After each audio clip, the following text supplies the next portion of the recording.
Wonder behind இட்டின் subscribers மற்றும் viewers அனைவருக்கும் இனிய புத்தாண்டு நல்வாழ்த்துக்கள். இந்த நன்னாள்ல இஸ்ரோ நட்சத்திரங்களை நோக்கி தனது பயணத்தை வெற்றிகரமாக ஆரம்பிச்சு இன்னைக்கு அதை பத்தி தான் பார்க்க போறோம். ஒண்டர் பிஹைண்ட் இட்டின் அன்பு வணக்கங்கள்.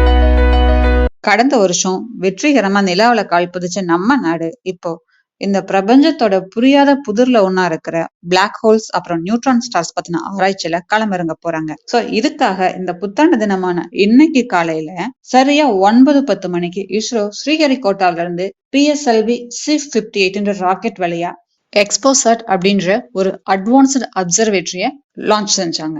சோ இதை லான்ச் பண்ணி ஒரு ½ லோ எர்த் ஆர்பிட்ல நம்ம விஞ்ஞானிகள் வெற்றிகரமா நிலைநிறுத்திட்டாங்க.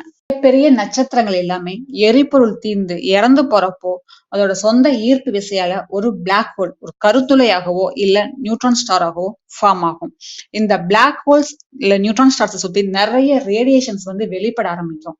சோ இப்போ இஸ்ரோ லான்ச் பண்ணிருக்க இந்த எக்ஸ்போசாட் எக்ஸ்ரே பொலாரிமீட்டர் சேட்டலைட் இந்த ரேடியேஷன்ஸ் பத்தி தான் ஆராய்ச்சி பண்ண போகுது. இந்த பிரபஞ்சத்திலே ரொம்ப அதிகப்படியான ஈர்ப்பு விசை கொண்ட ஒரு பொருள்னா அது பிளாக் ஹோல்ஸ் தான். அதே மாதிரி அதிக டென்சிட்டி, அதிகப்படியான அடர்த்தி கொண்ட ஒரு பொருள்னா நியூட்ரான் ஸ்டார்ஸ். நியூட்ரான் ஸ்டார்ஸ் ரொம்பவே சின்னதா தான் இருக்கும். அதோட டயமீட்டர் பார்த்தோம்னா 20 to 30 கிலோமீட்டர் அந்த ரேஞ்சில் தான் இருக்கும். ஆனா ஒரு நியூட்ரான் ஸ்டார்ல இருந்து நம்ம ஒரு ஸ்பூன் அளவுக்கு எடுக்கிற ஒரு பொருள் எவரெஸ்ட் சிகரத்தை விட அதிக வெயிட் கொண்டதா இருக்கும். அப்படின்னா நீங்களே இமேஜின் பண்ணி பாருங்க ஒரு நியூட்ரான் ஸ்டார் அப்படிங்கிறது எந்த அளவுக்கு அடர்த்தி கொண்டதா இருக்கும் அப்படின்றது. இந்த எக்ஸ்போசாட்ல முக்கியமா 2 பேலோட்ஸ் இருக்கு. ஒண்ணு போலிக்ஸ். போலிக்ஸ்னா பொலாரிமீட்டர் இன்ஸ்ட்ருமெண்ட் இன் எக்ஸ்ரேஸ்.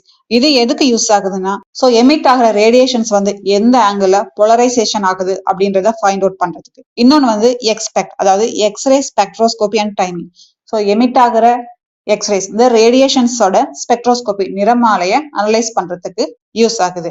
இந்த எக்ஸ்போசாட் மிஷன் மூலியமா நம்ம இறந்து போன நட்சத்திரங்களை பத்தி நிறைய தெரிஞ்சுக்க முடியும். அது மட்டும் இல்லாம விண்வெளியில இருக்க ஒரு எக்ஸ்ட்ரீம் என்விரான்மெண்ட் அதை பத்தின மர்மங்களுக்கு கண்டிப்பா பதில் கிடைக்கும்னு எதிர்பார்க்கலாம். இது மட்டும் இல்லாம இந்தியாவுக்கு இந்த எக்ஸ்போசாட் மூலியமா இன்னொரு பெருமையும் கிடைச்சிருக்கு.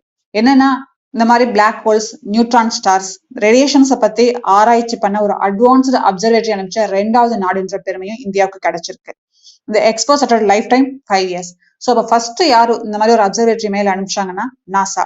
NASA 2021 XP imaging X-ray polarimetry எக்ஸ்ப்ளோரர்னு ஒண்ணு அனுப்பிச்சிருக்காங்க. இதோட லைஃப் டைம் 2 years தான். புரியாத புதிரா இருக்க அந்த பிரபஞ்சத்தை பத்தி சில புரிதல்களை கண்டிப்பா அந்த எக்ஸ்போசாட் நமக்கு கொடுக்கும். மீண்டும் ஒரு சுவாரஸ்யத்துடன் அடுத்த பதிவில் சந்திப்போம். வீடியோ பிடிச்சிருந்தா லைக் பண்ணுங்க, ஷேர் பண்ணுங்க, கமெண்ட் பண்ணுங்க, சப்ஸ்கிரைப் பண்ணுங்க.